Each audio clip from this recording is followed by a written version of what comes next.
The night they shut me in the basement, they thought I was nothing but a worthless relative. But when I uncovered my grandfather's hidden files and he called me from his penthouse, I knew they'd made a mistake that would destroy them all. Can you imagine being trapped in a freezing, moldy basement on Thanksgiving Eve, while your family parties upstairs, laughing at your expense? They thought I was nothing, a quiet, useless relative, easy to discard. But what they didn't know was that a single phone call and a key card to a penthouse suite was about to unravel their entire world, exposing their betrayal for everyone to see. I'm Allison Barnes, and I'm a project manager. My job is to take absolute chaos, zoning laws, concrete pours, union disputes, millions of dollars in financing, and turn it into perfect order. I build affordable housing. I build community centers. I build things that last, things that mean something. I'm precise. I'm competent. And I absolutely, positively, do not tolerate ambiguity. Which, honestly, is probably why I dread Thanksgiving more than anything. The drive to Harbor Glen, Delaware, is always the same. The sky looks like wet concrete. My GPS nudges me off the main highway, past the normal world, and into the winding, opulent streets of the Vostard enclave. My Aunt Loretta's house, it's massive. A modern monstrosity of glass and white stone that always looks cold, even in the summer. This is my mother's family, or what's left of it. Ever since Mom passed, I've been the outsider, the obligation, the stray branch they can't quite figure out how to prune. I pulled my modest sedan in behind a gleaming black Escalade and a silver BMW that still had its temporary tags. Before I even opened my car door, I could feel it. The bass. A low, synthetic thump-thump-thump vibrating through the soles of my shoes. I grabbed the prerequisite bottle of overpriced Cabernet from the passenger seat, took a deep breath, and walked up the stone path. The door wasn't opened by Loretta. It was a man I'd never seen before, maybe 10 years older than me. "You're Allison?" "Loretta's niece," he said, barely looking at me. "Oh, right. Come on in. Guess you're late." I stepped inside, and a wall of heat and noise just hit me.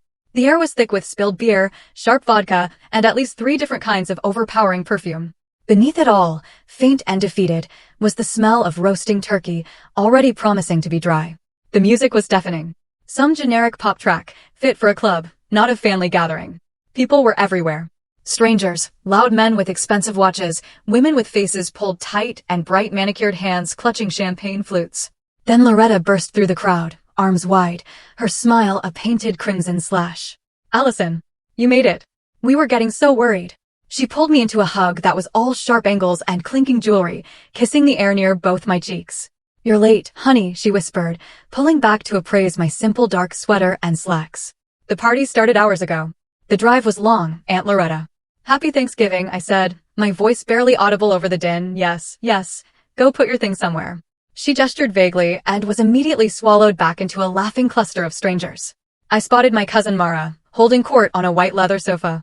She was the center of gravity in this house, and she knew it. She saw me, and her smile faltered for just a second. Then she beckoned me over, not with a wave, but with a single, long, crooking finger. I navigated the crowd, murmuring apologies as I squeezed past laughing bodies. "Allison," Mara said. Her voice was flat. She didn't get up. "You made it." "Hey, Mara. Happy Thanksgiving. The place looks full." "It is," she said, taking a slow sip from her champagne flute. "The living room is for VIPs tonight. Dax's partners are here." She gestured to a sea of polo shirts. "So, you're going to have to be in the basement." It wasn't a request. It was a directive. A cold knot formed in my stomach. The one I'd been anticipating since I left my apartment. The basement. "Mara, I just drove 3 hours. There's no bed in the basement." "We put a mattress down," she replied, as if that solved everything. Loretta reappeared, sensing the friction. Her face was a mask of frantic hospitality. "Oh, Allison, honey, it's just so tight this year. The house is absolutely bursting at the seams." She gripped my arm, her nails digging in just slightly. "Everyone has to sacrifice a little. You understand? It's family." I looked around the 4,000 square foot house. I looked at the strangers drinking Grey Goose on the veranda. I looked at Mara, reclining on her throne of white leather. I was the only one being asked to sacrifice. "Fine," I said, my voice flat. "Where is it?" Mara pointed toward the kitchen. "Through there. Don't trip." I carried my overnight bag and that useless bottle of wine through the chaotic kitchen, past exhausted catering staff, to a narrow, dark door. I opened it. The smell hit me first. Damp mildew. And the unmistakable metallic tang of an old water heater. I flicked a switch. The stairs were steep, uncarpeted. At the bottom, a single bare bulb buzzed and flickered, casting erratic, sickly shadows on the concrete walls. This wasn't a finished basement. This was a utility room. In the corner, shoved against a wall sweating with condensation, was a thin foam mattress laid directly on the floor. It looked like something salvaged from a college dorm. The pillow was a flat, yellowed square. The only other furniture was the massive, rumbling water heater and the furnace, which kicked on with a heavy whoosh as I reached the bottom step. I set my bag down on the concrete, the only clean spot. The air was frigid. The machinery loud. I sat on the edge of the mattress. The springs groaned in protest. This wasn't an oversight. This wasn't a problem of tight space. This was a message. This is where you belong. This is what we think of you. My phone vibrated in my pocket. I pulled it out. An urgent email from LARCPER. Zoning Commission moved the hearing to Monday. Need revised environmental impact studies and cost analysis by Friday morning. This was a problem. A real problem. Something I could solve. I needed my laptop and I needed Wi-Fi. I went back up the stairs. The party noise was a physical barrier. I stood at the top, just inside the kitchen door, invisible. Aunt Loretta. I had to raise my voice. Mara turned, emerging from the living room, her eyes sharp. What is it, Allison? You look like you've seen a ghost. I just need the Wi-Fi password. I have an emergency at work. Mara actually laughed. A short, barking sound. An emergency at your little nonprofit thing? Seriously, it's Thanksgiving. We're trying to have a holiday. Put the phone away. You are not going to ruin the atmosphere with your work. It's not a nonprofit, Mara. And it'll just take a few minutes. Just use your data plan, she snapped, turning her back on me. I retreated. The flickering light of the basement felt like an interrogation lamp. I sat on the cot and tethered my phone to my laptop. The signal was 1 bar. Slow. Unreliable. Footsteps on the stairs. It was Mara again. She was holding her champagne flute in one hand and a brand new, obnoxiously bright orange handbag in the other. You like it? She asked, dangling. The bag. Dax got it for me. Milan. His bonus was insane this year. It's bright, I said. It is, she said, her smile thin and cruel. Must be nice being single like you. All that freedom. No kids, no husband to worry about. Nobody to invite you anywhere serious. Of course, so you can just focus on whatever it is you do with those little buildings. She looked around the basement. A performative shiver. God, it's grim down here. Her husband, Dax, appeared at the top of the stairs. He was swaying, his face flushed with alcohol. Ally. Hey, down in the dungeon. He laughed. A wet, choking sound. What does that LARCPER place even pay you? Got to be pennies. My bonus this year, Ally? 6 figures. 6 figures. He tapped his temple. You should really find a nice guy to take care of you. A girl should not have to worry about concrete permits or whatever. He found this hilarious. He and Mara laughed together. A harsh duet that echoed off the concrete walls. I didn't say anything. I just looked at them. I watched the desperation in Mara's eyes, the brittle need to prove her worth through a handbag. I watched the sloppy arrogance of Dax, a man whose entire identity was a number on a paycheck. They needed me to be small. They needed me to be the failure in the basement so they could feel like the VIPs upstairs. If you'll excuse me, I said, my voice perfectly flat. I have work to do. They left, their laughter fading as they returned to the party. I turned back to my laptop. The signal was impossible. I needed a stable surface. I looked around. Nothing but damp cardboard boxes stacked precariously. I shifted one, looking for a place to brace my laptop bag. Tucked behind the water heater, half hidden in the shadows, was a different kind of box. A standard issue banker's box. Scribbled on the side in thick black marker were 2 words, Walter Kingsley. My blood, which had been simmering with quiet anger, turned to ice. Walter Kingsley. My grandfather. My mother's father. The one person in this entire family who ever demanded precision. The man who taught me how to read a blueprint, how to play chess, how to value my own mind. Why were his personal files here? In a damp basement next to a leaking pipe, in Loretta's house? He lived in a clean, state-of-the-art assisted living facility across the state. His affairs were meant to be handled by his lawyer. My hands were shaking. I lifted the lid. It was full. Bank statements. Property deeds. Medical directives. A thick packet of documents for something called the Seabright Trust. This wasn't junk. This was his life. A sound drifted down. Not music. Voices. The vents. The house's heating system was acting as a perfect conduit. It was Loretta's voice, pitched low and conspiratorial, coming from the kitchen above. He's just so confused, she was saying to someone. I recognized the other voice. Dax. Completely confused, Loretta continued. Walter doesn't even know what day it is half the time. He'll sign anything you put in front of him. It's sad, really. The POA is ready, Dax said. My guy Graham says the transfer to Seabright can happen Monday, once Walter signs off. It's better this way, Loretta said, her voice dripping with false sympathy. We're just handling it for his own good. Protecting the family assets. Handling it. I looked at the documents in my lap. I thought of my grandfather Walter, the man who, at 85, still completed the Times crossword in pen. Confused? I heard them clink glasses upstairs. A toast, probably. To family. I closed the box. I slid it back into the shadows exactly as I had found it. The flickering bulb above me suddenly felt sharp, focused. The cold from the concrete floor was no longer just uncomfortable. It was clarifying. This was not a holiday. This was a heist. And they had just made the mistake of putting the evidence and the witness in the same locked room. I pulled out my phone. The single bar of service was enough. I opened a new note. My fingers were perfectly steady. I typed 2 words, basement begin. The noise from upstairs was a dull vibration through the concrete ceiling. A heavy, repetitive thump-thump-thump as the bass line of some song I didn't recognize pounded its way through the floorboards. It was the sound of my family celebrating their good fortune, celebrating the fact that they were not me, alone in the cold next to a rumbling water heater.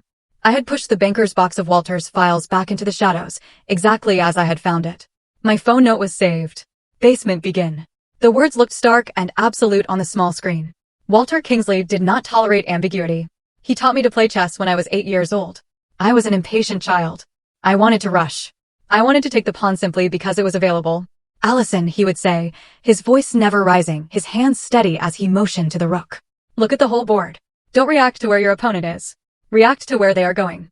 Calculate the next 3 moves, not just the next one. He taught me that discipline was a form of self-respect. While Loretta and my mother, before she got sick, were teaching Mara how to host, how to smile, how to network for a suitable husband, Walter was teaching me how to read a balance sheet. My mother died too young. Cancer. It was quick and brutal, stealing her away when I was 12. After that, I became a permanent fixture in the Vostart ecosystem. I was the project, the burden, the poor thing who needed raising. Loretta did her duty, but it was a duty performed with a constant weary sigh and a silent calculation of cost. In their house, I was always the one who wasn't quite good enough. Not pretty enough for the debutante circles Mara ran in. Not wealthy enough to be interesting. Not ruthless enough to be respected. I was the quiet, smart girl, which in their world was a social liability. Walter was different. He wasn't a Voss. He was a Kingsley. The Kingsley shipyards had built half the commercial fleet on the East Coast for 50 years. He was old money, but a different kind of old money. He was brick and steel and maritime contracts, not polo shirts and investment bonuses. He sold the company decades ago for a sum that the family only whispered about, a sum that clearly haunted Loretta. Walter didn't buy yachts with the profits. He didn't move to Harbor Glen. He lived simply. He endowed foundations for naval architecture. He paid for my education, every penny, with the quiet instruction that I was to build something useful. Which made the rumors of the last 6 months so jarring. Loretta had been managing the narrative with surgical precision. Walter is having a hard time, she would say on our brief, infrequent family calls. He's getting frail. 2 months ago, the narrative shifted. We've had to take over his finances, just to help. He's so confused. A power of attorney, they were isolating him, wrapping their concern around him like insulation, suffocating him while claiming to keep him warm. I looked at my phone. 1 bar of service. I had to try. I went to my favorites and pressed Walter. It rang once, twice, 3 times. The noise of the party upstairs masked the sound. I pressed my other ear closed, the cartilage cold against my finger. It went to voicemail. You have reached Walter Kingsley. I am unavailable. Leave your name, your number, and the precise reason for your call. I will return it at my earliest convenience. I let the message play. Twice. His voice, it was not frail. It was not confused. It was the same voice that had taught me chess, clear, measured, the consonants sharp. Precise reason for your call. This was not the voice of a man who signed things without reading the fine print.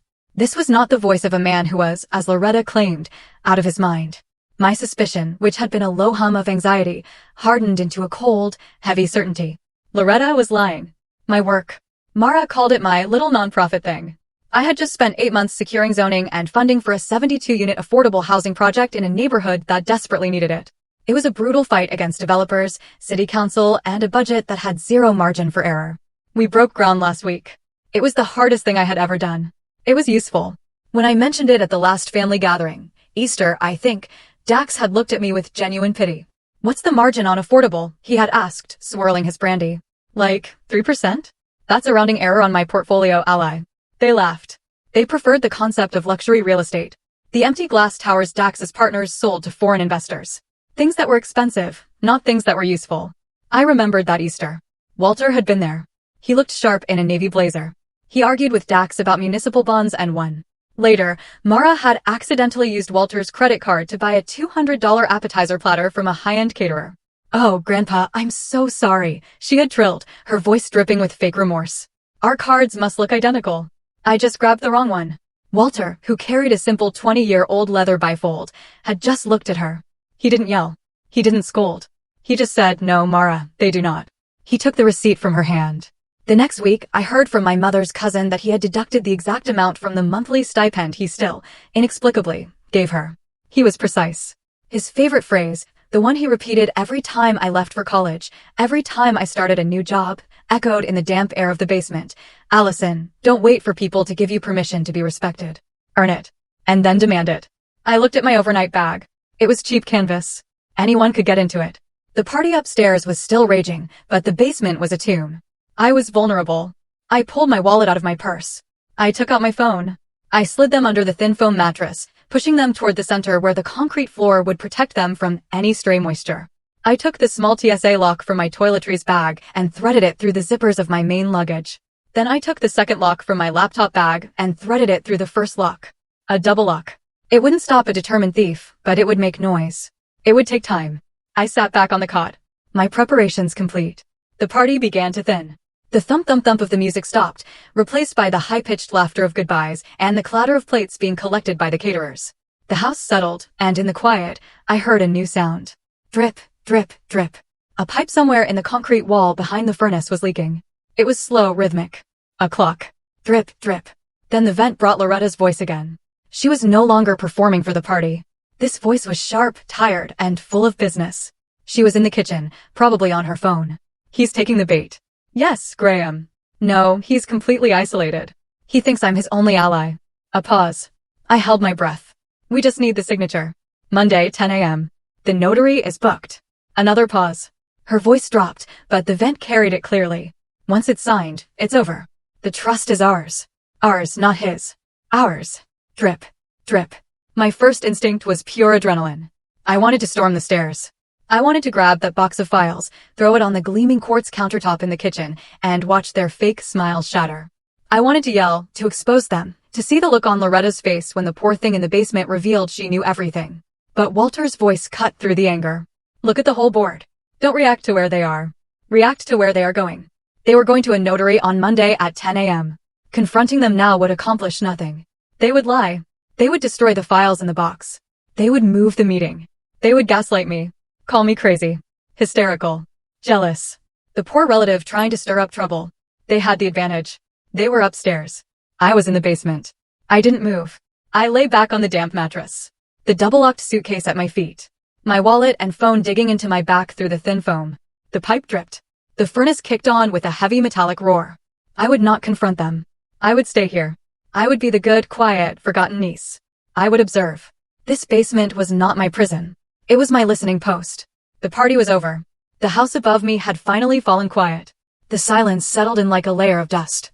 The only sounds left were the ones that belonged to the basement, the low mechanical rumble of the furnace cycling on and off, the erratic thump of the water heater, and the persistent, maddening drip, drip, drip from the pipe hidden somewhere in the concrete.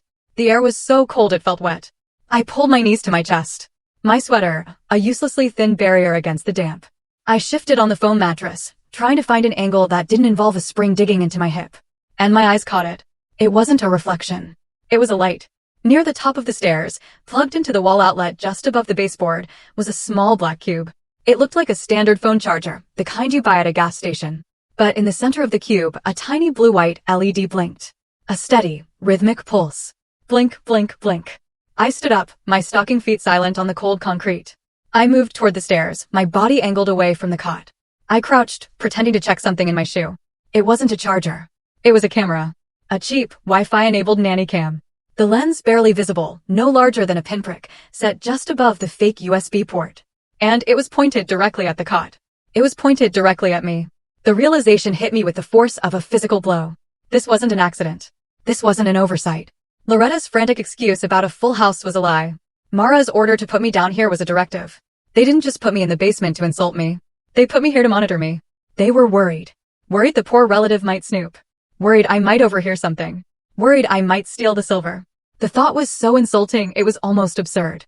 This wasn't about protecting their property from me. It was about protecting their plan from me. They had set a trap. They were watching me, waiting for me to act out, to complain, to give them a reason to call me unstable, hysterical, jealous. A hot, white anger flared in my chest.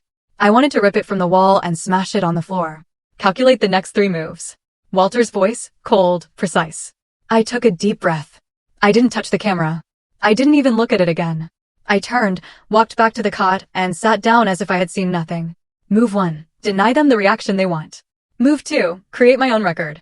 I fumbled in my purse, keeping my back to the camera. I pulled my phone out. The screen brightness was already low. I shielded it with my body as I unlocked it. The single bar of service was still there. We can work with this. I opened the voice memos app. I hit new recording. The red waveform flickered to life, capturing the sound of the furnace and the dripping pipe. I turned the screen off, but the recording continued. I carefully slid the phone back under the mattress near the edge, positioning the microphone to face the room and the stairs. My own little black box. I lay back, my heart pounding a hard, fast rhythm against my ribs. Let them watch me pretend to sleep. I would listen. I didn't have to wait long. The door at the top of the stairs creaked open. A sliver of warm yellow light from the kitchen cut into the dimness. I saw Mara's silhouette. Here, she said, her voice flat, laced with contempt. Something heavy tumbled down, landed on the concrete floor with a dull thud. It was an old coat, peeled and stained with what looked like paint. For warmth, she said, the words a clear mockery. She closed the door, but not fully. She left it open a crack. The light vanished, but the sound channel was now perfect. The vents carried the rumble, but the open door carried the words. I heard Dax's voice, no longer performing for his partners. This was his real voice. Loud and sloppy with late-night alcohol. It's absolutely foolproof, Loretta. I told you. Graham has the POA documents ready for Monday. Once Walter signs, it's done. Are you sure he'll sign? Loretta's voice. The hostess mask was gone. This was sharp, anxious, and greedy. He'll sign. Dax scoffed. You've been priming him for months, telling him he's losing it. He trusts you. He thinks you're the only one looking out for him. He'll sign just to make you shut up. And as soon as he does, the Seabright Trust is activated under your control. Seabright Trust, the name from the box. My phone was recording every word. That entire Kingsley fund it unlocks, Dax continued.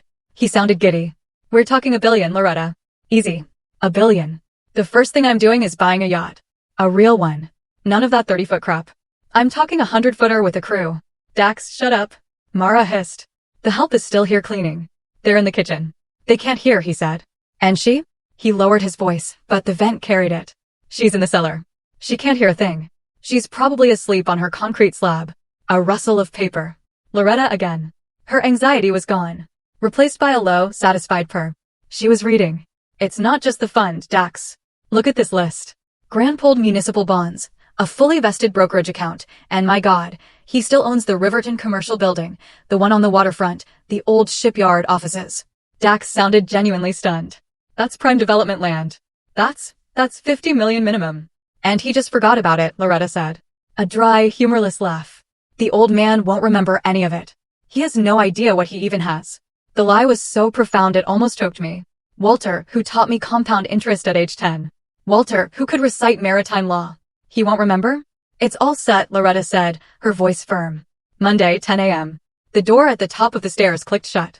The conversation moved to the living room, muffled by the vents. But I had what I needed. They had confessed. I sat up. The blue light of the camera was still blinking. Blink, blink. It was my witness. I needed the final piece, the confirmation. I moved silently across the floor to the banker's box. Walter Kingsley. I lifted the lid. The smell of mildew and old paper filled my lungs. I sifted through the files.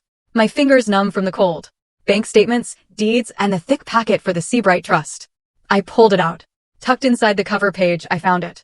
A single sheet of paper. An invoice from Lake Row Notary Services. It was a charge for a document pre-review and consultation. A dry run. They had practiced.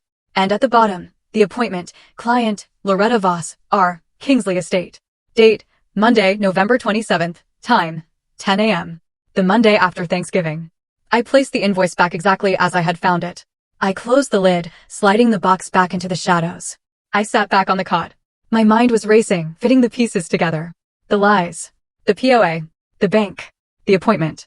As I stared into the darkness, the single buzzing light bulb above my head gave a sharp pop, and the room plunged into absolute, suffocating blackness. I froze. The furnace was off. The water heater was silent. The only sound was the drip, drip, drip of the pipe, now terrifyingly loud in the pitch black. And then a new sound from the top of the stairs. A metallic scrape. The unmistakable, heavy sound of a deadbolt sliding into place. S-C-H-A-R-R-K. Thunk. A key turning in the lock. My breath caught in my throat. They hadn't just put me in. This was no longer a social snub. This was not just an insult. This was false imprisonment. This was coercion. A wave of pure, animal panic rose in my chest. I was trapped. No window. One door.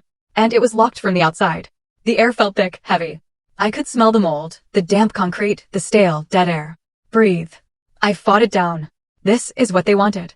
They wanted me to panic, to scream, to bang on the door, to prove I was the hysterical, unstable relative they had been describing. The nanny cam, I realized, was probably battery-powered. It was still watching. Blink, blink. A single blue eye in the dark. I would not give them the satisfaction. My heart was a hammer, but my mind was ice. They had made their final, critical mistake. I fumbled in my laptop bag, my fingers finding a pen. I couldn't see, but I didn't need to. I felt for the banker's box, pulling the lid toward me. On the smooth, cool cardboard, I wrote my letters large and firm. They just recorded evidence of their own coercion. Let them find that in the morning. I sat back on the cot. The darkness absolute. They thought I was trapped. They thought I was helpless. They thought I was alone. I pulled my phone from under the mattress. The screen lit my face with a pale white glow. I stopped the recording. I saved the file, basement-proof. The single bar of service was still there, flickering but holding. I opened my contacts. I called the only person who mattered. I called Walter. The phone was cold against my ear. The only light in the pitch black coming from its screen. The call connected on the first ring. Not the second. The first. Before I could say, hello, Grandpa, or I'm trapped, his voice came through the line, perfectly clear, as if he were standing next to me in the dark. It was not the voice of a confused old man. It was the voice of the man who built Kingsley shipyards. Allison, are you in Loretta's basement? The air left my lungs. The question was so specific, so immediate, that it broke through the panic. I could hear the drip, drip, drip of the pipe in the silence as I tried to process the words. Yes, I whispered. How? How did you know? Because you haven't moved in 5 hours, he said, his voice tight with a controlled anger that was not directed at me. You're still at the Harbor Glen address. Moved? How do you know where I am? The application you installed, he said. The Elder Care Connect. The one you said was for my heart rate and in case of a fall. A very thoughtful application, Allison. It has an excellent GPS locator. I just had to reverse the permissions. I sank back onto the thin mattress.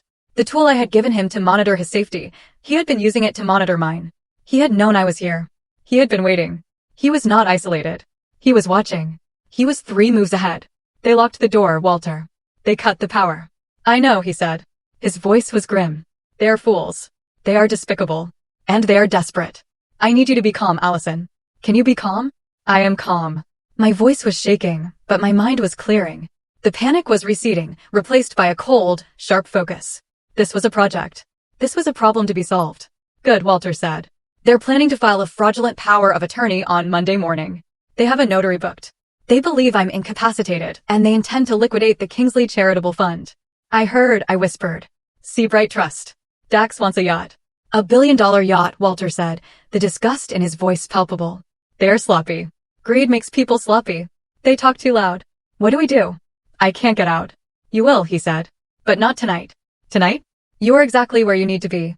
You are the witness. They don't know they have that camera they have on you. Is it still blinking? My eyes found it in the dark. The tiny blue-white eye. Blink. Blink. Yes. It's still on. Battery backup. Even there. Let them see their poor, forgotten niece trying to sleep. Let them build their confidence when they unlock that door in the morning. They'll expect you to be grateful for a cup of coffee. They'll expect you to be cowed. A text message notification lit up my screen, the sudden light making me flinch. A confirmation code. I have just sent you a reservation, Walter continued, his voice shifting from tactical to something warmer. It's at the Riverview Summit. The Riverview Summit. The single most expensive hotel in the state, the glass tower that overlooked the entire harbor, the place Dax's partners probably dreamed of staying. It's the penthouse suite, Allison. It's booked under my name. Guest of WK. I want you to leave that house as soon as they unlock that door. Don't make a scene. Don't grab breakfast. Don't speak to them other than to say you're going for a walk. Get in your car and you drive straight there. Walter, the penthouse. This is not a vacation. He cut in, his voice sharp again. It is a command center. My attorney will be meeting you there at 9 a.m. sharp. Her name is Eleanor Pike. She is the best. You will give her everything. The audio file you recorded. The photograph of the invoice you are going to take before you leave. Everything.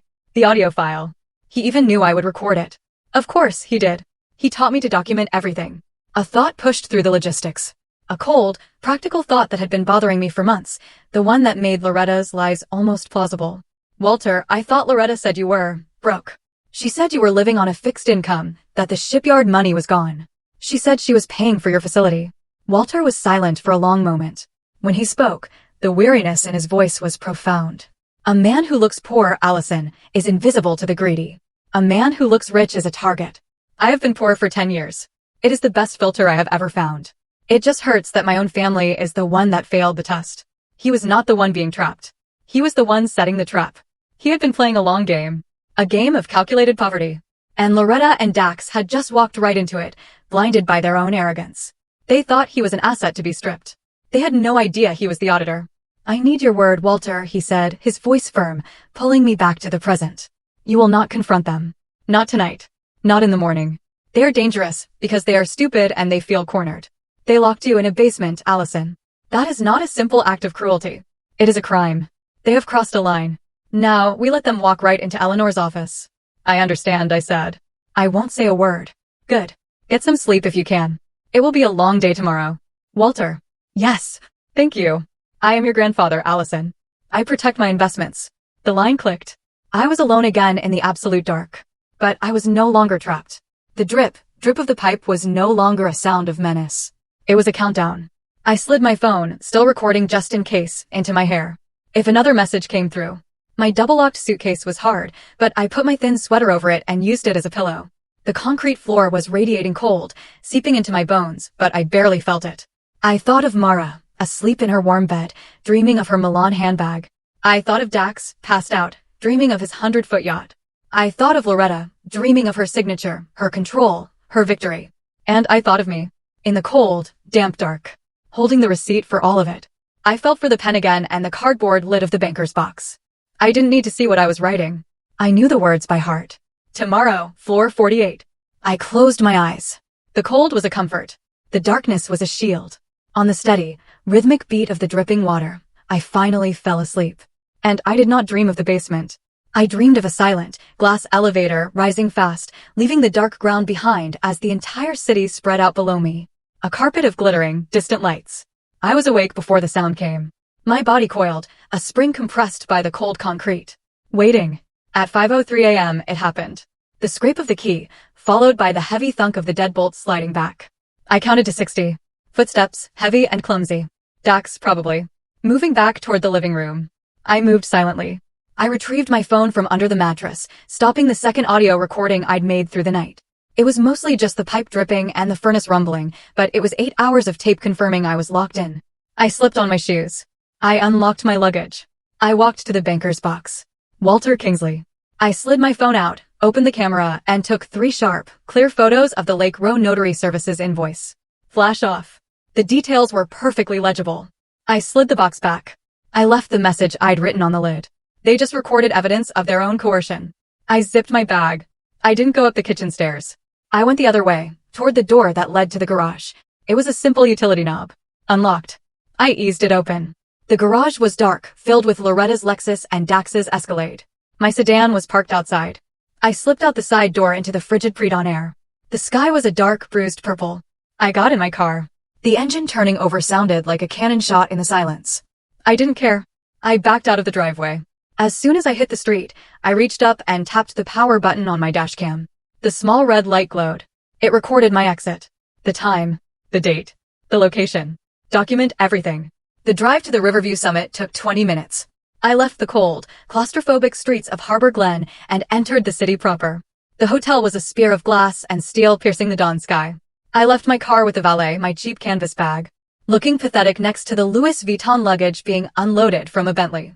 I didn't care. The lobby was silent, vast, and smelled faintly of white tea and money.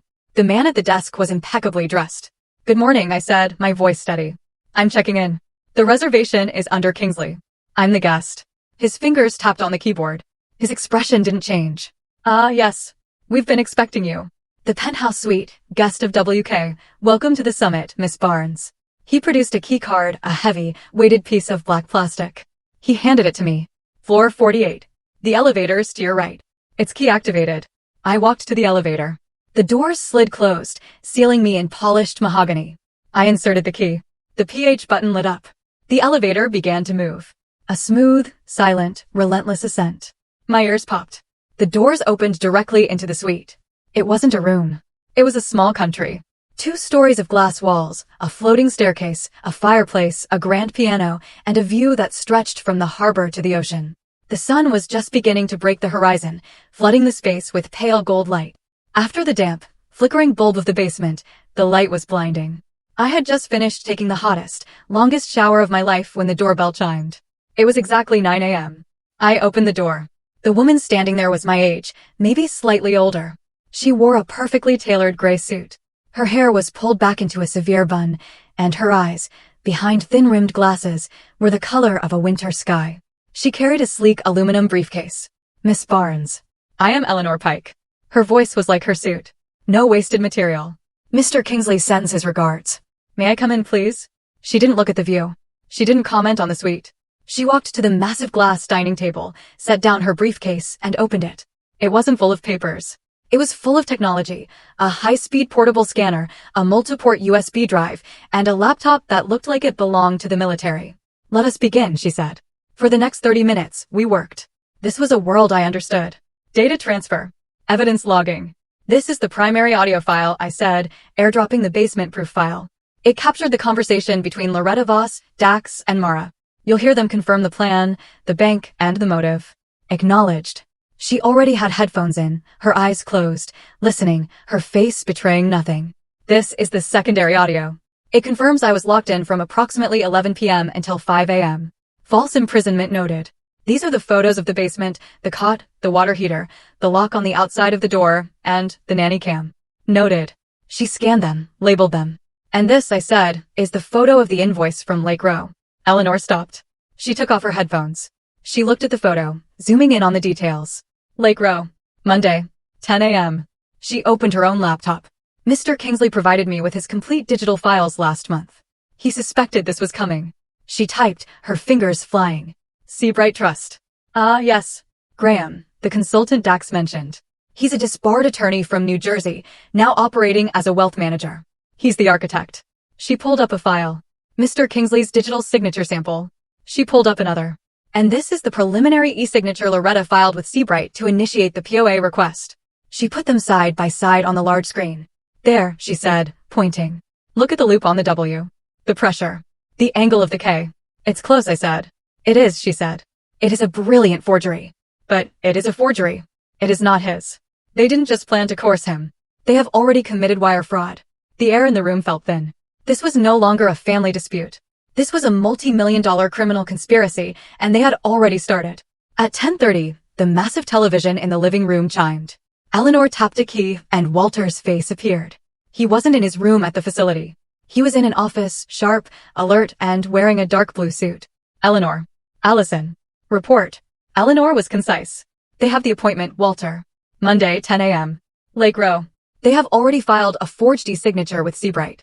They are planning to get your wet signature on the hard copy POA to legitimize the fraudulent digital transfer they already initiated. They are moving faster than I anticipated, Walter said. He didn't look worried. He looked angry.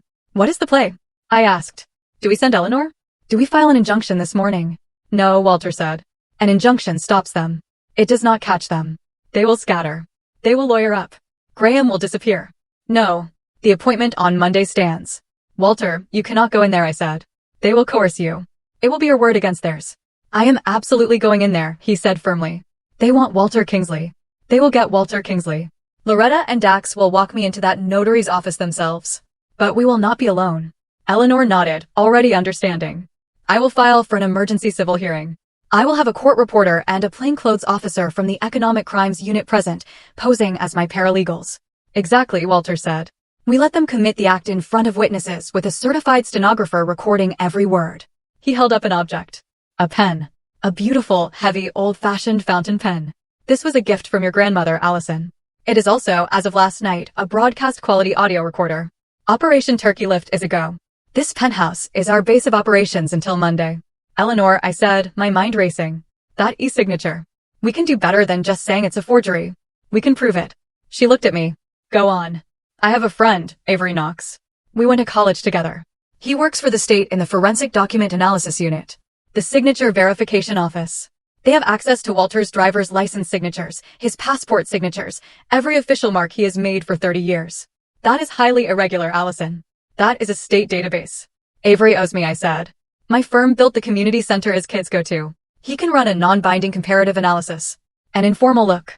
If he flags it, it gives your court order immediate, undeniable, probable cause. Eleanor considered this. Make the call. But use a burner. There's one in the desk. I found the phone. I called Avery. I explained carefully what I needed. A hypothetical match. He was quiet for a long time. This is not a community center, Allison, he said. I know, I said. It's a billion-dollar charitable foundation, and they're stealing it from an old man. Send me the files, Avery said when the call was done. The room was quiet again. Eleanor was typing furiously, preparing the motions for the asset freeze. She would file them the moment the bank opened on Friday, freezing any attempt by Loretta to move money over the holiday weekend. The adrenaline was fading, leaving a deep, hollow ache. I felt the sleepless night, the cold, the rage. I walked over to the minibar. It was stocked with tiny, expensive bottles of vodka, gin, whiskey, everything Dax would have loved. I opened the small refrigerator door. I looked at the little bottles, the tiny cans of tonic. I took out a bottle of still water. I twisted the cap and drank. The water was cold. Clean. It was not a celebration. It was fuel. I had to keep my head clear. My heart was pounding. A tidal wave of fury and betrayal, held back by a thin wall of professional calm. My phone chimed. A text from Walter. This afternoon, we used the penthouse as our Thanksgiving table. The silence of the penthouse was a weapon. It was clean, absolute, amplified by the 20-foot ceilings and the endless expanse of glass. Down in the basement, the silence had been thick, damp, and full of menace.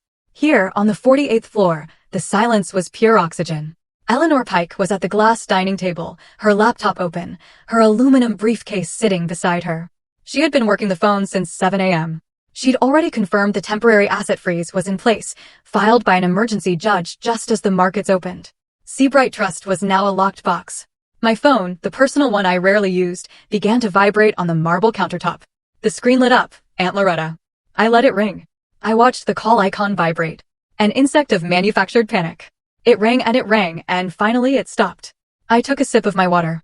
A few seconds later, a text message. Allison, where are you? You walked out.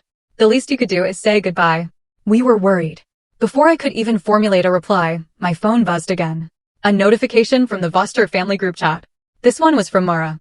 Unbelievable. Allison just snuck out of the house before anyone was awake. After we were so kind as to host her. She didn't even say thank you. So disrespectful. I looked at Eleanor. She raised an eyebrow, waiting. I picked up the phone. I replied directly to Mara's group text. My voice, my tone, had to be neutral, calm. I went for a run. I then went to my camera roll. I selected the photo I had taken in the pre-dawn dark. The close-up of the cot, the concrete floor, and the angry black-green patch of mold spreading up the drywall just inches from the pillow. I sent the photo to the group chat. My follow-up text was simple. The air quality in the basement was affecting my allergies. The response was immediate. The digital equivalent of a stunned silence. For almost a full minute, no one typed. They had been caught. Their hosting had been exposed with a single image. Then my phone rang again. This time I answered it. It was Loretta. Allison, she hissed. Her voice was no longer the concerned aunt. It was the sharp, angry voice I had heard through the heating vent. What do you think you are doing? I'm not sure what you mean, Aunt Loretta. Sending that picture. You are trying to embarrass me. That is an outrageous, manipulative lie. It's just an old house. It's a damp basement, and you locked me in it. We did no such thing, she shrieked. The power must have. The door must have stuck. You're just like your mother. Always so dramatic. Always the victim. Calculate the next 3 moves. I'm not a victim, Loretta. I'm just allergic to mold. Fine, she snapped. Fine. If you're going to be that ungrateful, don't bother coming back. You are not welcome at the main table for Thanksgiving dinner. You can eat with the caterers if you even bother to show your face. She was waiting for me to beg. To apologize. To be the good, small niece. I let the silence stretch. Oh, that's a shame, I said. My voice slight breezy. The voice of someone who has not slept on a concrete floor. I was actually hoping you'd be free for lunch. What lunch? You, Mara, and Dax. I wanted to do a little pre-Thanksgiving toast. Would you be free to join me? Say, around 1 p.m. Join you where? At some diner. She scoffed. No, nothing like that. I'm at the Riverview Summit. Grandpa booked a suite, and it's just lovely. Far too big for just me. We could have something sent up. Just us. The view is spectacular. Silence. A dense, heavy silence on the other end of the line. I could hear her breathing. I could hear the gears turning, the greed fighting with the anger, the suspicion fighting with the envy. They had to know. How was this possible? Walter was broke. Allison was poor. This narrative was wrong. You're at the Riverview Summit? Floor 48. I said, making my voice casual. The penthouse. Just let the front desk know you're here for WK's guest. The silence stretched for 3 full minutes. I just waited. Eleanor watched me, a small, impressed smile on her face. Finally, a text popped up in the group chat. It was Mara. The Riverview. Seriously? I replied, 1 p.m. See you then. Another minute. Loretta's voice came back on the line, suddenly smooth. The frantic host is returning. Well, that is a very sudden, generous offer, Allison. We wouldn't want to disappoint your grandfather if you went to all that trouble. Yes, we will see you at 1. She hung up. My phone immediately buzzed with a new private text. This one was from Dax. How did you afford the summit? My fingers flew. This was the most important move. I told you, Grandpa booked it. I set the phone down. Eleanor looked up from her laptop. She took the bait. And she is spooked. She just placed a call to a burner phone. The one registered to a Mr. Graham. She's panicking. I'd say she needs to know if the plan can be moved up. She's worried Walter has money. Worried he's not as confused as she thought. Let her panic, Eleanor said. Panic makes people sloppy. The burner phone in Eleanor's briefcase chimed. It wasn't a call. It was a secure message. She picked it up, read the screen, and her expression changed. It was the first real emotion I had seen from her. It was triumph. Mr. Knox? I asked, my heart pounding. Mr. Knox, she confirmed. She turned the phone to me. It was a short, coded message, but the final line was clear. E-sig match negative. File integrity compromised. Source file is a high-resolution scan and trace. Pressure mapping and stroke sequencing are a 100% mismatch to state-verified exemplars. System has automatically flagged the Seabright account. Red alert. This is a Class B felony. A red alert. I breathed. He did it. He did, Eleanor said. The asset freeze is now ironclad. Any attempt to access that fund by anyone will trigger an immediate federal investigation. They're trapped. They just don't know it yet. I walked to the wall of glass. 48 floors below, the city moved like a machine. I felt, for the first time in my life, like I was at the controls. They're coming at 1, I said, turning back to Eleanor. Walter wanted this place as a command center. Is it secure? A thin smile touched Eleanor's lips. Mr. Kingsley arranged this suite through the hotel's corporate security, not the front desk. The Guest of WK package includes enhanced privacy protocols. The hotel is aware we are conducting a sensitive family legal matter. She tapped the edge of the glass dining table. The suite is secure. Every angle. Video. Broadcast quality audio. All admissible. Walter had not just booked me a room. He had booked them a courtroom. They'll walk in here, I said, thinking aloud, expecting to see me. The poor relative playing pretend in a rich man's room. They'll think they can intimidate me. They'll think I'm stupid. And you will let them, Eleanor said. You will be the gracious host. They'll talk, I said. Dax will want to brag. Mara will want to sneer. Loretta will want to probe, to find out what I know, what Walter is doing. Let them, Eleanor said. They are walking into a deposition they don't know they are giving. I picked up the phone for room service. This was not a real Thanksgiving. This was not a celebration. It was an interrogation. Room service? Yes. I'd like to order lunch for the penthouse suite. Just some simple sandwiches, turkey roast beef. And 4 bottles of water. Still water? No. No alcohol. I hung up. I looked at the vast, empty, beautiful room. Mara and Dax had children. 2. Both under 10. I felt a sudden, sharp pang of relief that they were not here. That they were not part of this. This was not about them. They were the ones Walter and I were protecting. Protecting their legacy from the greed of their own parents. The Kingsley Charitable Fund was meant to secure the entire family's future, not just fund Dax's impulse buys. This was a clean, surgical operation. No collateral damage. No children. I would set the table. I would be the good niece. And I would let them, in their own arrogant, sloppy voices, hand us the final piece of evidence we needed. I stood by the window, watching a ship, a real, working vessel, not a yacht, make its way into the harbor. My phone buzzed one last time. A private text from Walter. It was just 3 words. You are not alone. At 1 p.m. on the dot, the doorbell chimed. It wasn't a buzz or a bell. It was a soft, tweet sound that seemed to hang in the sunlit air. Eleanor was seated at the far end of the glass table, her laptop closed, her hands folded. She looked like a friend. A very serious, very well-dressed friend who was just here for a quiet lunch. I had set out the plates, the simple white hotel china. The sandwiches were on a platter, cut precisely. The bottles of water were lined up like soldiers. I had put on a quiet classical station, the volume so low it was just a layer of gloss on the silence. The cameras, hidden in the smoke detectors and the floral arrangement, were rolling. I opened the door. They stood there for a second, framed in the hallway. Loretta, in the center, was wearing a cream-colored cashmere suit, her face arranged in a mask of loving concern. Mara was beside her, phone already in hand, her eyes wide. Dax was behind them, his polo shirt straining, his face flushed with a mixture of suspicion and awe. They didn't look at me. They looked past me.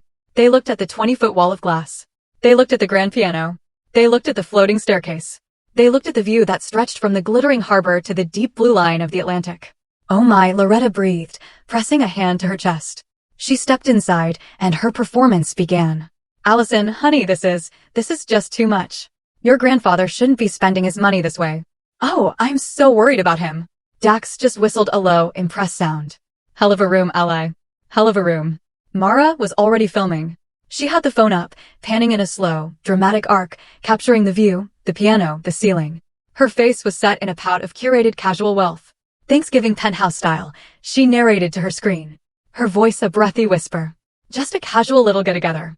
The view is insane, you guys. She was branding her experience, claiming it, absorbing its prestige by proximity. She didn't film me. She didn't film Eleanor. We were just background details in her story. Please, I said, gesturing to the table. Sit down. This is your friend? Loretta asked, her eyes flicking to Eleanor. The appraisal was instant and dismissive. Eleanor didn't look like she belonged in their world of soft, useless luxury. She looked like she worked. This is Eleanor, I said. She's a colleague. She was in the city, so I asked her to join. How nice, Loretta said. The words meaningless. They all sat. Dax immediately reached for a sandwich, his eyes still scanning the room, calculating the nightly rate. Mara was furiously typing, no doubt posting her story before the moment's magic faded. So, Loretta began, folding her hands on the table. She was radiating false concern. Allison, darling, I'm glad we have this moment. Well, we were all so upset when you just vanished. That picture you sent. It was so hostile. It was a picture of mold, Loretta, I said, pouring her a glass of water. It was a picture of a basement, she corrected, her voice syrupy. In an old house, you know. We were all just trying to make do. But that's not what I want to talk about. I want to talk about your grandfather. I sat back. I met Eleanor's eyes for a fraction of a second. She was perfectly still. We are worried, Allison, Loretta continued, her voice dropping into a confidential, somber tone. Deeply worried. You know, we love him. He's not himself. He's getting so confused. He's having delusions. This was it. The script. The one I'd heard through the vent. The one they had been practicing. Delusions. I asked, my voice neutral. He thinks people are after his money, she said, leaning in. He's paranoid. He's forgetting things. He's delirious, darling. That's the only word for it. And that's why we had to step in. Dax, his mouth full of roast beef, nodded emphatically. It's for his own good, ally. He needs protecting from himself. And that's why, Loretta said, placing her hand on my arm. We are handling his affairs. The power of attorney. It's just a formality. It's just so we can make sure his bills are paid, that he's taken care of, that his legacy is protected. His legacy, I repeated. The word tasted like ash. Exactly. Dax boomed, swallowing. He was warming to the topic. He felt safe. He was in a penthouse. He was with family and one negligible friend. He was among inferiors. That's why we have to get this transfer done before Monday. The room went completely still. The quiet classical music seemed to swell. I saw Loretta's hand, the one on my arm, clench. Her nails bit into my skin. She shot Dax a look of pure, unadulterated fury. He had just gone off script. Eleanor, who had been staring at her water glass, looked up. Her expression was one of mild, polite confusion. I'm sorry, she said, her voice soft. Transfer? I must have misheard. It sounds like you're talking about a business deal. Dax, realizing he had slipped, tried to recover. He waved his hand, dismissive. Oh, it's just family business, paperwork, you know. Mara, however, saw no danger. She was still high on the penthouse, on her social media triumph. She rolled her eyes, annoyed by Eleanor's question. It's the Kingsley Fund, obviously, she said, as if explaining something to a child. Grandpa can't manage it anymore, so we're moving it to Seabright. It's what's best. The admission hung in the air. It's the Kingsley Fund. We're moving it to Seabright. The video was rolling. The audio was crystal clear. Dong dong. The soft, tweet chime of the doorbell. No one moved. They were all looking at me confused. The lunch guests were here. Excuse me, I said. I stood up. I walked to the door. My heart was not pounding. It was steady. It was a metronome. Drip, drip, drip. I opened the door. Walter Kingsley stood in the hallway. He was not frail. He was not confused. He was wearing a simple, perfectly cut charcoal gray suit, a white shirt, and a dark blue tie. His posture was perfect. He was 85 years old, and he looked like he could still command a shipyard. He held a simple, elegant fountain pen in his breast pocket. He looked at me. Allison. Grandpa, I said, stepping aside. I'm so glad you could make it. He walked into the room. The effect was chemical. It was as if the temperature in the suite dropped 30 degrees. Mara's phone, which she had just raised to film the newcomer, clattered onto the glass table. Dax, who had been leaning back in his chair, sat up so fast he nearly choked. Loretta's face drained of all color. The mask of concern did not just slip. It shattered. What was left was raw, ugly, and terrified. Walter, she gasped. What? What are you doing here? How did you get here? Walter did not look at her. He looked at Dax. He looked at Mara. His gaze was cold and appraising. He walked to the head of the table, the seat they had all left empty, and stood there. I was invited, he said. His voice, the same one I'd heard on the voicemail, clear, measured, commanding. Though I admit I am surprised at the guest list. He turned his eyes to Loretta. She looked small, shrunken, her cashmere suit suddenly looking like a costume. Loretta, he said, his voice quiet, but it cut through the room. You were just telling Allison that I was having delusions, that I was, what was the word, dear? Silence. Absolute, crushing silence. The only sound was the faint click of Mara's phone as the screen locked itself on the table. Loretta's eyes darted from Walter to me to Eleanor. She was trapped. She was cornered. And like any cornered animal, she tried to change the attack. She burst into tears. It was a complete, theatrical pivot. Her face crumpled. Her shoulders shook. Oh, Walter, she sobbed, rising from her chair. You don't understand. You don't see. I just want to take care of you. I've been so worried. I'm doing all of this for you. For the family. She reached for him, her hands outstretched, dripping with false diamonds and false tears. Walter did not move. He did not flinch. He just watched her. I reached into my bag, which I had left by my chair. I pulled out a single, folded sheet of paper. I walked to the table, past the sobbing Loretta, and placed it on the glass in front of her. It was the photo of the invoice. Then maybe you can explain this, I said. My voice was as quiet as Walter's. Loretta stopped crying. Her breath hitched. She stared at the paper. At the words, Lake Row Notary Services. At the appointment time, Monday, 10 a.m. Dax stared at it, his face pale and slick with sweat. Mara looked at it, her mind finally, sluggishly putting the pieces together. Walter reached into his pocket. He took out the heavy fountain pen. He clicked the cap off. A small, satisfying snick. He laid it on the table, the nib pointing directly at Dax. The microphone inside was live, recording every panicked breath, every stammer. Yes, Loretta, Walter said, his voice dangerously soft. Please explain the paperwork. The air in the penthouse was stretched thin. Loretta's fake sobs caught in her throat.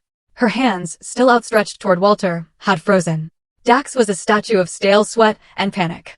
Mara's eyes were fixed on the notary invoice, the simple black and white printout now looking like a death warrant. Walter's fountain pen, the one from his breast pocket, sat on the glass table. Its nib pointed directly at them. The microphone inside was drinking in the silence. The silence was broken by the soft tweet chime of the doorbell. Dong dong. Loretta flinched as if a shot had been fired. Dax's head jerked toward the door. I'll get that, I said, my voice calm. I'm expecting one more guest. I walked to the door and opened it. Avery Knox stood there, looking exactly as I had hoped he would, like he didn't belong. He was in a worn tweed blazer, jeans, and held a crumpled paper coffee cup. He looked like a harried academic, not a state forensic examiner. Allison, hey, he said, giving me a quick, awkward hug. Sorry I'm late. The traffic on the bridge was a nightmare. Did I miss lunch? Avery, perfect timing, I said, leading him in. Everyone, this is my old friend, Avery Knox. Avery, this is my family. My Aunt Loretta, my cousins, Mara and Dax. No one said hello. They were staring at this new, unknown variable. Hey everyone, Avery said, giving a small, nervous wave. He turned to me. So, I brought that thing you asked me to look at. That hypothetical document. He reached into his tweed jacket and pulled out a folded, official-looking document stapled to a manila folder. Oh, good, I said. Eleanor, this is for you. Avery, playing his role perfectly, handed the file not to me, but to the lawyer. You must be the attorney Allison mentioned. This is probably more for your records. It's the comparative analysis. Well, it's pretty open and shut. What is? Dax snapped. His voice was too high. Who the hell is this? Eleanor Pike did not answer. She had unfolded the document, her eyes scanning the page, her expression clinically neutral. Thank you, Mr. Knox. This is exactly what we needed. She looked up, her gaze settling on Dax. Mr. Knox works in the State Signature Verification Office. He has just provided a certified report. She turned the document around for all of them to see. Even from across the table, the red ink was visible. The electronic signature used to open the Seabright Trust account, Eleanor said, her voice cutting through the room, the one filed in Walter Kingsley's name, has been officially flagged. It is a 100% mismatch to Mr. Kingsley's state-verified legal signatures. The report confirms it is, and I quote, a high-resolution scan and trace forgery, a Class B felony. I believe the system has already placed a red alert on the account. Dax's face, which had been pale, turned a waxy, greenish-white. That's not possible, Loretta stammered, her eyes darting between Walter and the report. That's a lie. Walter wanted me to help. He gave me permission. He's confused. He doesn't remember. Is that what he wanted, Loretta? Eleanor Pike asked, her voice dangerously soft. She opened her laptop, the one that had been sitting dormant on the table. She swiveled it to face them. The screen was black, showing only a single file icon, basement-proof MP3. You seem very clear on his mental state, Eleanor said. Let us see how clear you are on your own. She tapped the spacebar. The sound that filled the multi-million-dollar penthouse was not classical music. It was the sound of my prison. The low, hollow thump of the water heater. The relentless drip, drip, drip of the pipe. And then Dax's voice, captured in perfect high-fidelity audio, booming with drunken arrogance. It's absolutely foolproof, Loretta. I told you. Graham has the POA documents ready for Monday. Once Walter signs, it's done. What is this? Mara whispered, her hand flying to her mouth. What is that dripping? Loretta's voice, sharp and conspiratorial. Are you sure he'll sign, Dax? Dax laughing, he'll sign. You've been priming him for months, telling him he's losing it. He trusts you. He thinks you're the only one looking out for him. He'll sign just to make you shut up. And as soon as he does, the Seabright Trust is activated under your control. I watched Loretta's face. She was not breathing. She was staring at the laptop as if it were a bomb. The recording continued. The final, fatal piece of evidence. Dax's voice, giddy with the score. We're talking $1 billion, Loretta. Easy. $1 billion. The first thing I'm doing is buying a yacht. A real one. Eleanor hit the space bar again. The sound cut off. The silence that flooded the room was absolute. It was suffocating. The drip, drip, drip of the pipe seemed to echo in the vast, empty space. A ghost of their guilt. Dax looked like he was going to be sick. Mara was staring at her husband, her expression not of anger, but of pure, horrified disbelief. He was not the brilliant dealmaker. He was just a loud, stupid, greedy man. Loretta's head swiveled slowly until her eyes met mine. The performative tears, the false concern, the cashmere soft mask, it all burned away. Her face, in that instant, was something I had never seen. It was pure, unadulterated hatred. You, she hissed. The word was a razor. She lunged. Not at me. Not at Walter. She lunged across the table at the laptop, her fingers splayed like claws. Her face a mask of primal rage. You spied on me. Eleanor snapped the laptop closed a fraction of a second before Loretta's nails hit the case. You traitor. Loretta shrieked, the sound tearing from her throat. Raw and ugly. You ungrateful, sneaking little bitch. We took you in. My sister died. And we took you in. We gave you a home. And you hide in the dark. You hide in our walls and you spy on us. I did not move. I did not even flinch. I just stood there and let her words, her real words, hit me. Walter's voice cut through her scream. It was not loud, but it was final. She did not hide, Loretta, he said. You put her there. He paused, letting the words land. She is not the traitor. You did not expose her. You exposed yourself. That was the blow that broke Dax. The entire construct of his life, the bonuses, the boat, the VIP lifestyle, it was vaporizing.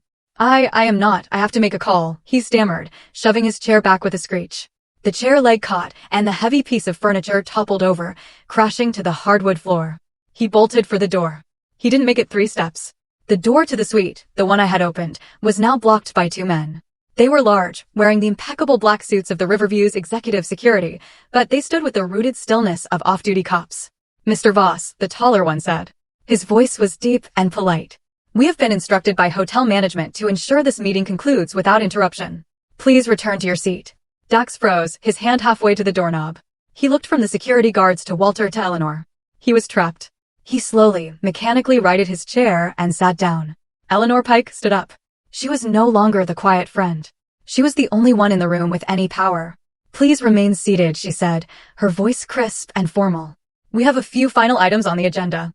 First, as of 8 a.m. this morning, I filed an emergency motion with the state court. A judge has signed a temporary restraining order and a full, immediate asset freeze on all accounts associated with the Seabright Trust. The judge has also frozen all personal and business accounts belonging to Loretta Voss, Dax, and Mara. Your signatures are worthless. Your access is gone. Any attempt to move so much as a single dollar will result in an immediate contempt charge and custodial arrest. You cannot." Mara whimpered. The reality was finally cutting through her social media haze. "You cannot do that. That is our money. That is family money." "No, Mara," Walter said. He walked around the table and came to stand beside me. He placed his hand on my shoulder. It was a simple, solid gesture, a transfer of power. "It is not. It is the Kingsley Charitable Trust, and it was meant for the family to do good work, to build useful things for generations. You three saw it as a winning lottery ticket. You saw it as a yacht." His gaze swept over them. His eyes filled not with rage, but with a profound, weary disappointment. "Which is why," he continued, "effective immediately, I am activating the succession clause of the trust. I am stepping down as trustee. The board was notified this morning. Allison Barnes is the new sole administrator and trustee of the Kingsley Trust and all its assets." That was the real blow. Not the police. Not the asset freeze. That? Mara's face crumpled. This was the true, final humiliation. The basement dweller. The poor relative. The little nonprofit worker. Me. I now controlled everything. "No," she shrieked, jumping to her feet. The sound was high and thin. "No, you cannot. You always loved her more. You always preferred her. She has been poisoning you. She tricked you. She lied." "She did not have to," Walter said, his voice flat. "I chose the person who builds affordable housing, not the one who dreams of luxury boats. I chose the person who understands what the money is for. I chose the person who, when locked in a cold, damp basement, does not panic, but listens. I choose people who respect boundaries, Mara. You do not even know what they mean." It was over. The great, violent heist they had planned was done. Eleanor Pike, her face impassive, picked up her personal cell phone. She hit a single number on her favorites list.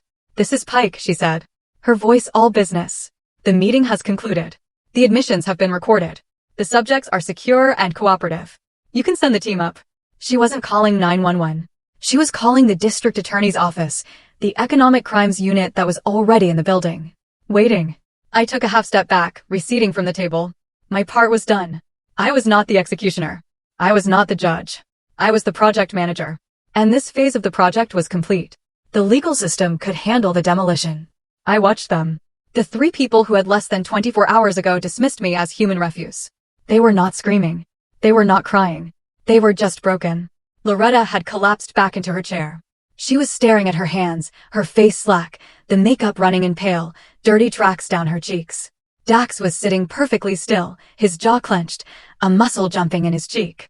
He was staring at the wall, seeing, I imagined, the inside of a jail cell. And Mara. She was still standing, her phone on the table, her face a mask of hollow disbelief. The peak Thanksgiving story she had been filming was not the one she was getting. The hidden cameras in the penthouse were still rolling. They captured every second of the quiet, undignified, and absolute collapse of the Vostart family. The silence in the penthouse after they were gone was heavier than the noise had been. It was not a chaotic arrest. There were no sirens, no uniforms, no public humiliation. The men who had been waiting at the door were not hotel security. They were plainclothes detectives from the district attorney's economic crimes unit. They had escorted Loretta, Dax, and Mara, along with their phones, which were politely but firmly requested, down a private service elevator to a conference room on the third floor for preliminary questioning. Eleanor Pike closed the door. The heavy click of the lock echoed in the vast room. The only evidence of the confrontation was the overturned chair lying on its side like a casualty, and Mara's abandoned phone, which had lit up and then gone dark on the glass table. Avery Knox, his role as the confused friend complete, had already given his statement to the detectives and quietly departed. Eleanor sat down. She looked at her laptop, her face impassive. "The district attorney's office," she said, as if dictating a memo, "is opening a formal investigation into conspiracy to commit wire fraud, fraudulent use of an electronic signature, and conspiracy to defraud a charitable trust. Your audio file, combined with Mr. Knox's report, gave them full probable cause to act immediately." Walter had not moved.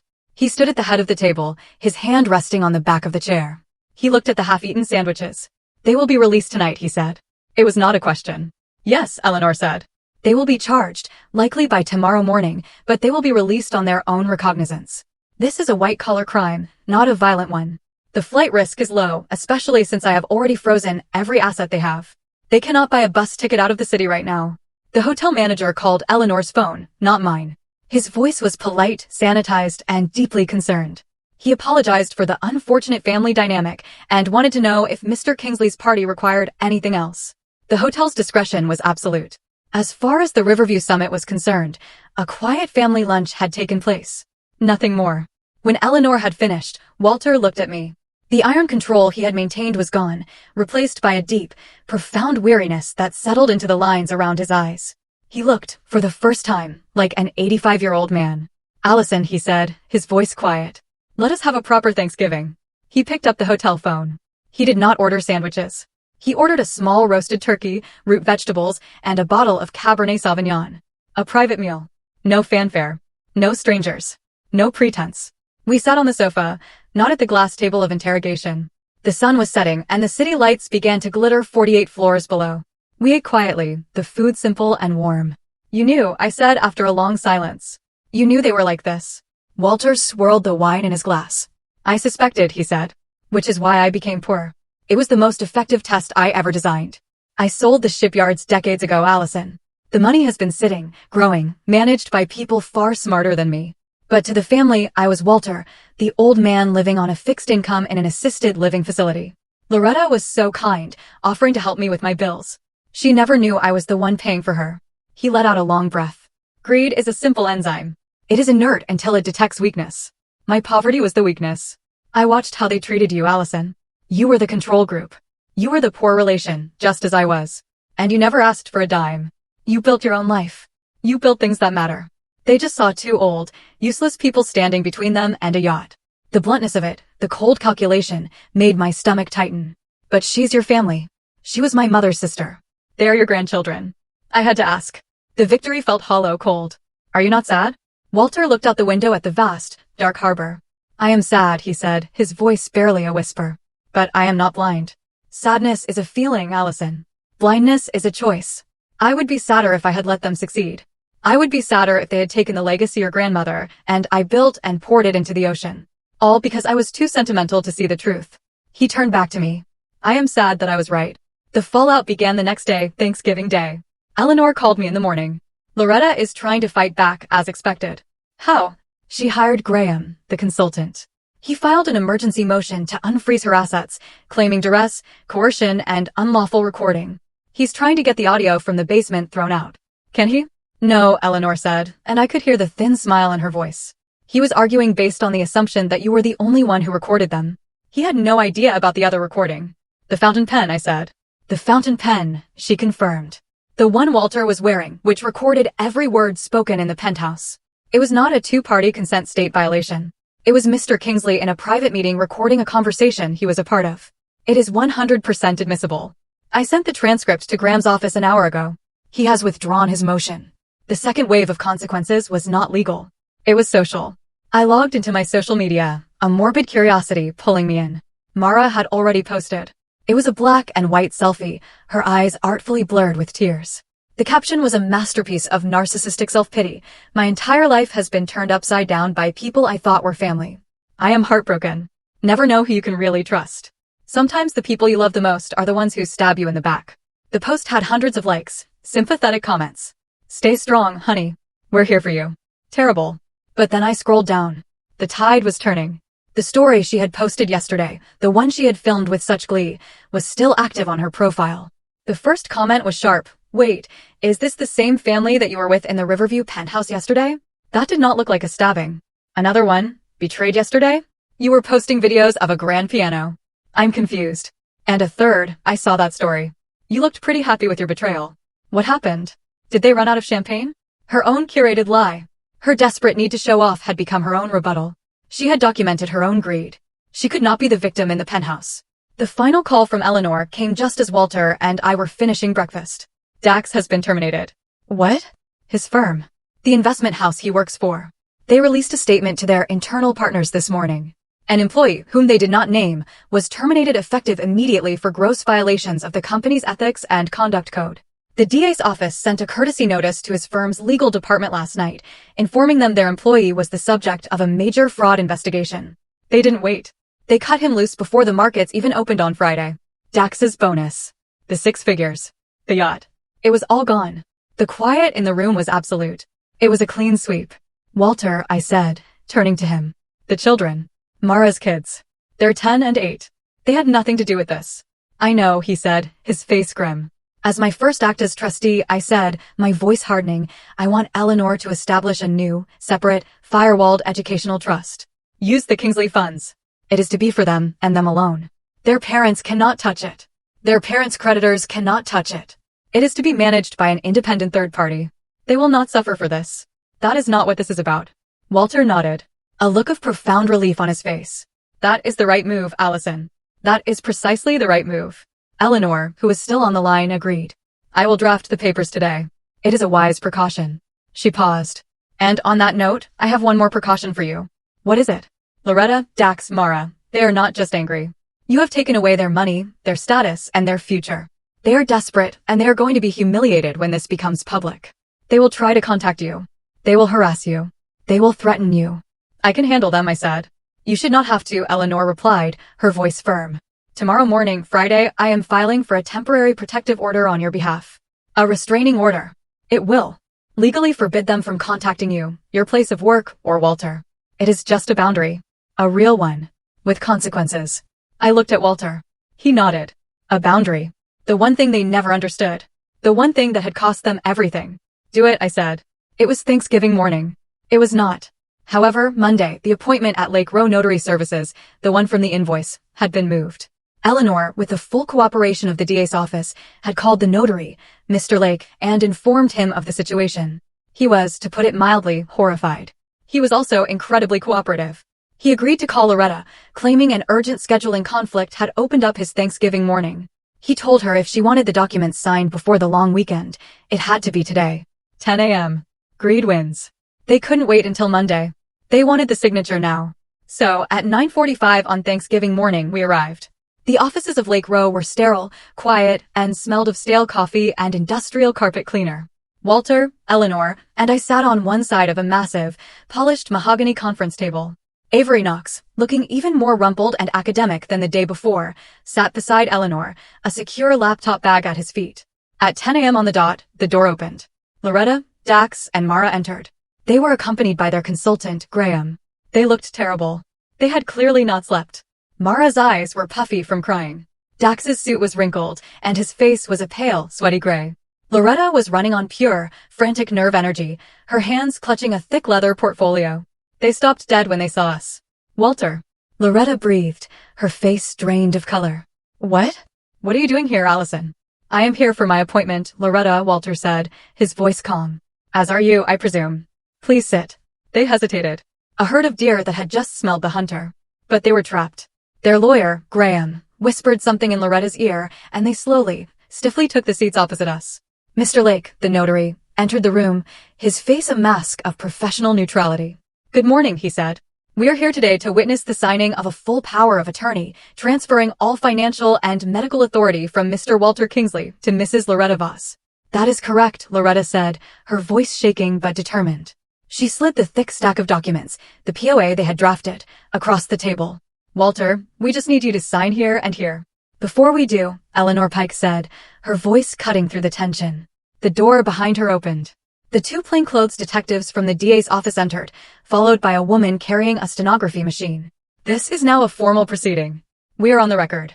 What is this? Graham snapped, jumping to his feet. You cannot do this. This is harassment. This is a private family matter. It stopped being a family matter, the lead detective said, when you filed a forged electronic signature with the Seabright Trust. Please sit down, Mr. Graham. Graham sat. Avery Knox opened his laptop and connected it to the large monitor on the wall. Mr. Lake. Mrs. Voss. My name is Avery Knox. I am with the State Signature Verification Office. We were alerted to a discrepancy in Mr. Kingsley's name. Loretta began to tremble. He's confused. He's old. He doesn't sign consistently. That, Avery said, is false. He clicked a button. A high-resolution image of Walter's driver's license signature appeared. This is the state exemplar from 2 years ago. He clicked again. His passport from 4 years ago. Click. His previous tax filings. A dozen signatures flashed on the screen, all identical, strong, and clear. And this, Avery said, is the forgery you filed with the bank. The sloppy trace signature appeared. It was a cartoon next to the real ones. It is a 100% mismatch, a scan and trace. The narrative that Mr. Kingsley is confused or disoriented is the legal basis for your POA. And that narrative is now officially debunked. Walter leaned forward. He picked up a pen from the table with a hand that did not shake. He signed his name on a blank sheet of paper. The signature was perfect, identical to the exemplars. He pushed the paper toward Loretta. The detective stepped forward. In addition to the forgery, she said, we have several audio recordings. She played the first one. Walter's pen. The penthouse. Loretta's voice, sobbing. I just want to take care of you. I'm doing all of this for you. My voice, quiet and cold, then maybe you can explain this. The sound of the invoice hitting the table. The detective played the second file. The basement. The drip, drip, drip. Dax's voice, booming and drunk. 8 billion, Loretta. Easy. $1 billion. The first thing I'm doing is buying a yacht. A real one. Dax made a sound, a low, strangled gasp. He lunged to his feet, his chair scraping back. He pointed a shaking finger at Graham. It was him, he roared. It was his idea. He told us it was standard practice. He called it aggressive estate planning. He told us Walter was confused. He charged us $50,000 to guide the process. Graham, who had been pale, turned purple. I advised you on potential legal structures. I did not tell you to commit felonies. My consultation fee did not include accessory to fraud, you idiot. Your fee? The detective asked, turning to Graham. We would be very interested in seeing the invoice for that consultation. You will be accompanying us downtown, Mr. Graham. Mr. Lake, the notary, stood up. His face was rigid with professional fury. Lake Row Notary Services hereby refuses to witness these documents or any others presented by these parties. I am filing an immediate report of attempted notary fraud, conspiracy, and coercion of the elderly. This meeting is over. Get out of my office. It all unraveled in less than 5 minutes. Dax was cuffed. You are under arrest for conspiracy to commit wire fraud, the detective said. Loretta and Mara were not cuffed. Not yet. You too, the detective said, will be coming with us. You will be processed, and a judge will determine the terms of your judicial supervision this afternoon. Loretta finally broke. The hatred, the greed, the arrogance. It all dissolved, leaving a pathetic, weeping core. No, please, she begged, looking not at the police, but at Walter. Walter, please. It's Thanksgiving. It's family. We can fix this. We can just handle this in-house. Please, Walter, don't let them do this. Walter looked at his sister-in-law. His face was a mask of cold, profound sadness. You had a choice, Loretta, he said. Every step of the way, you chose to lie. You chose to steal. You chose to lock my granddaughter in a basement. You already made your choice. You chose this. This is in-house. They were let out. The room was silent. Eleanor Pike turned to me. She opened her own briefcase, the real one. She pulled out a heavy, leather-bound portfolio and placed it in front of me. As of this morning, she said, the emergency board measure was ratified. These are the finalized, notarized transfer documents. You are now the sole acting trustee of the Kingsley Charitable Trust and all its assets, effective immediately. I put my hand on the folder. It was warm. Walter stood up. He walked over to me. He reached into his pocket and placed something on top of the portfolio. It was not a pen. It was a single black, weighted key card. Loretta's house will be seized as part of the asset clawback to repay the state and Mr. Graham's fraudulent fees, he said. They will not be hosting Thanksgiving again. He tapped the key card, the key to the penthouse. From now on, he said, we move the Thanksgiving table. We move it to floor 48. I went back to the penthouse. The wind was blowing through the open balcony door, and the air was cold and clean. I found a simple, elegant piece of hotel stationery. I picked up Walter's fountain pen. I wrote 7 words on the card. No more basement for anyone. Ever. I stood on that balcony, 48 floors above the world. I looked at the city, at the harbor, at the people moving below. I took out my phone. I didn't call the police. I didn't call a lawyer. I called Miguel, my site supervisor for the Larkpur Affordable Housing Project. Miguel, happy Thanksgiving. I said. Yes, it is. It's a much better day today. Listen, I'm at the Riverview Summit, in the penthouse, and I have ordered an obscene amount of food. Turkey, prime rib, everything. Far too much for 2 people. I smiled, feeling the cold wind on my face. I want you to call the crew. Call the drywall team. The electricians, the plumbers, everyone who worked that double shift last weekend. Tell them to clean up, grab their families, and get down here. Thanksgiving is on me. Floor 48. That afternoon, the penthouse was full. It was not full of strangers and polo shirts. It was full of working men and women, of their children, of people who knew what it felt like to be overlooked. It was loud. And it was warm. And it was real. It was a true reunion of the people who had been pushed to the basement in one way or another. I stood by the window, holding a simple glass of wine, and watched them laugh. My phone buzzed in my pocket. It was a text from Walter. He was sitting across the room, watching me. A small, proud smile on his face. The test is over. You passed. From now on, you have a voice. Use it to protect the vulnerable. I smiled back at him. This was not revenge. This was not a victory. It was a recalibration. I picked up the leather-bound portfolio. My first act as trustee. I found a blank directive sheet. And with Walter's pen, I signed my first official order. It was not a lawsuit. It was not an asset freeze. It was the creation of the Maria Kingsley Scholarship Fund, named for my mother, for women in structural engineering and urban development. The first grants would be awarded next fall. Later that night, I stepped into the elevator. The polished steel doors slid closed, silencing the party behind me. And for a moment, in the mirror-bright surface, I saw my reflection. I was not the girl on the cot. I was not the victim in the dark. I was the woman in the reflection. The one who had learned the rules and who was now, finally, setting them. The penthouse was never the prize. It was the boardroom. And justice, I realized, was not about blind revenge. It was about building a better, stronger, and more just table. One that had room for everyone. So, tell me, have you ever had to fight for your place at the table, or discovered a betrayal that made you rethink everything you knew about family? I'd love to hear your thoughts in the comments below.